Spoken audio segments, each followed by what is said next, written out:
ഇന്ന് എനിക്ക് airport stand by ആയിരുന്നു കേട്ടോ. ഈ എയർപോർട്ട് സ്റ്റാൻഡ് ബൈ എന്താണെന്നുള്ളത് ഞാൻ മുന്നത്തെ വീഡിയോസിൽ പറഞ്ഞിട്ടുണ്ട്. അതായത് ഇന്നലെ രാത്രി 7:30 തൊട്ട് ഇന്ന് പുലർച്ചെ 1:30 വരെ എനിക്ക് എയർപോർട്ട് സ്റ്റാൻഡ് ബൈ ഡ്യൂട്ടി ആയിരുന്നു. അപ്പോൾ നമ്മൾ നോർമലി ഫ്ലൈറ്റിന് പോകുമ്പോൾ യൂണിഫോം ഒക്കെ ഇട്ട് മേക്കപ്പ് ചെയ്ത് ഗ്രൂം ചെയ്ത് ബാഗെല്ലാം പാക്ക് ചെയ്തിട്ട് നമ്മൾ ഈ 7:30 തൊട്ട് 1:30 വരെ എയർപോർട്ടിൽ ഓഫീസിൽ പോയിട്ടിരിക്കണം. അപ്പോൾ ഇൻ കേസ് ഈ ഒരു ടൈമിനുള്ളിൽ ഏതെങ്കിലും ഫ്ലൈറ്റ് ഓപ്പറേറ്റ് ചെയ്യാൻ ക്രൂ ഇല്ലെങ്കിലോ അല്ലെങ്കിൽ ഏതെങ്കിലും ക്രൂ പെട്ടെന്ന് എമർജൻസി ലീവ് എടുക്കുകയാണെങ്കിലോ എന്തെങ്കിലും സിക്ക് ലീവ് എടുക്കുകയാണെങ്കിലോ നമ്മൾ ആ ഫ്ലൈറ്റ് ഓപ്പറേറ്റ് ചെയ്യേണ്ടി വരും. അത് എവിടേക്കുള്ള ഫ്ലൈറ്റ് ആണെങ്കിലും നമ്മളത് ഓപ്പറേറ്റ് ചെയ്യണം. ചിലപ്പം ലേ ഓവർ ഉള്ള ഫ്ലൈറ്റ് ആയിരിക്കും, ചിലപ്പോൾ പോയി വരുന്ന ഫ്ലൈറ്റ് ആയിരിക്കും, ചിലപ്പം ഏതെങ്കിലും ഇൻ്റർനാഷണൽ ലേ ഓവർ ആയിരിക്കും.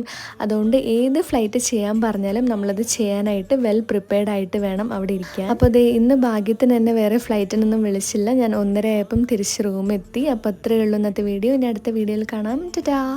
ഇന്ന്